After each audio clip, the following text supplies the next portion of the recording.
नमस्कार। तो आज हम एक बड़ी ही जबरदस्त कहानी सुनने वाले हैं। एक ऐसी कहानी जो अवसर, पछतावे और उस एक चीज के बारे में है जिसे हम कभी कभी भी वापस नहीं पा सकते, और वो है समय। चलिए कहानी की शुरुआत एक ऐसे किरदार से करते हैं जिससे शायद हम सब कहीं न कहीं जुड़ाव महसूस कर पाएंगे। कोई ऐसा जो बाद में कर लूंगा कहने में माहिर हो। तो सबसे पहले बात करते हैं एक बहुत ही आम सी आदत की, यानी टाल मटोल की। एक ऐसा जाल जिसमें फंसना बहुत आसान है। ये कहानी है गौरव की। एक ऐसा नौजवान जिसमें टैलेंट तो कूट कूट कर भरा था, लेकिन वो अपनी ही आदतों का गुलाम था। मतलब होशियार था पर आलसी बहुत था। उसकी दिनचर्या कैसी थी? जरूरी काम वो तो हमेशा कल पर टालते थे। दिन दोस्तों के साथ गपशप में निकल जाता या फिर घंटों रील स्क्रॉल करने में। घर वाले समझाते समझाते थक गए थे कि भाई समय की कीमत समझो, पर उसे तो यही लगता था, अरे कल तो है ही ना। और इसका नतीजा बड़ा दर्दनाक था। उसके दोस्त अपनी अपनी जिंदगी में आगे बढ़ रहे थे और वो वहीं का वहीं रह गया, हमेशा पीछे। तो जब पानी सिर से ऊपर जाने लगा तो गौरव ने एक हल ढूंढने की सोची। उसने एक बुद्धिमान बुजुर्ग के पास जाने का फैसला किया, जिनकी समझदारी के चर्चे दूर दूर तक थे। जैसे ही गौरव उन बुजुर्ग से मिला, उन्होंने एक ही नज़र में उसकी परेशानी की जड़ पकड़ ली। उन्होंने कहा, तुम्हारी सारी मुश्किलों की वजह एक ही है, तुम हर काम को टालते हो और समय की इज्जत नहीं करते।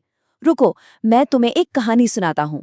तो चलिए अब उस कहानी को सुनते हैं। वो कहानी जो इस पूरे मामले का, इस पूरी बातचीत का सार है। तो कहानी कुछ यूं है कि एक बहुत ही दयालु राजा था। उसने एक गरीब और आलसी आदमी को जिंदगी बदलने वाला एक मौका दिया। राजा ने कहा, तुम सूर्यास्त से पहले महल आ जाओ और जितना सोना चांदी उठा सको ले जाओ। अब जरा देखिए कि उस आदमी ने इस सुनहरे मौके का क्या किया।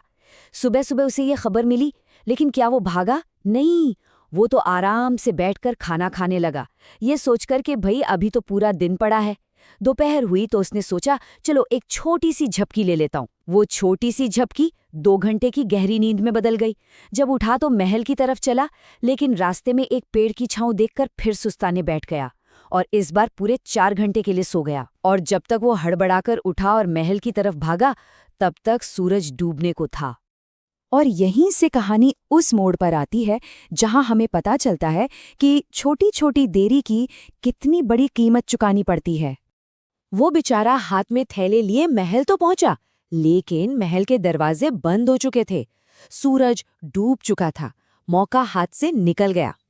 तो सोचिए जरा, वादा क्या था? सोना, चांदी, एक बिल्कुल नई जिंदगी। और हकीकत क्या थी?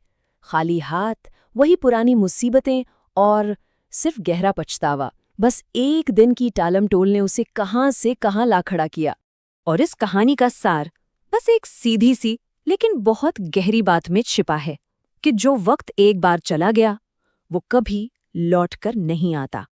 तो अब वापस गौरव की कहानी पर आते हैं। देखते हैं कि इस दृष्टांत ने गौरव पर क्या असर डाला, उसका नजरिया कैसे बदला।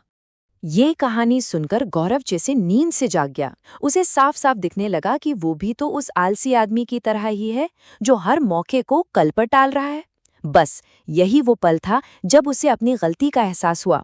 उसने फौरन टालमटोल करना छोड़ा, अपने काम पर लग गया और देखते ही देखते वो इतना प्रोडक्टिव हो गया कि अपने सभी साथियों को पीछे छोड़कर क्लास का सबसे होनहार छात्र बन गया। तो इस पूरी कहानी से जो सीख मिलती है वो हम सबके लिए है। देखिए, जिंदगी मौके तो सबको देती है, लेकिन हर मौके के साथ एक डेडलाइन भी आती है। वो हमेशा दरवाजा खटखटाते नहीं रहते। तो ये कहानी हमें एक बहुत जरूरी सवाल पर लाके छोड़ देती है। देखिए, हम सबका आज का सूरज भी तो ढल ही रहा है। जो वक्त बचा है उसका क्या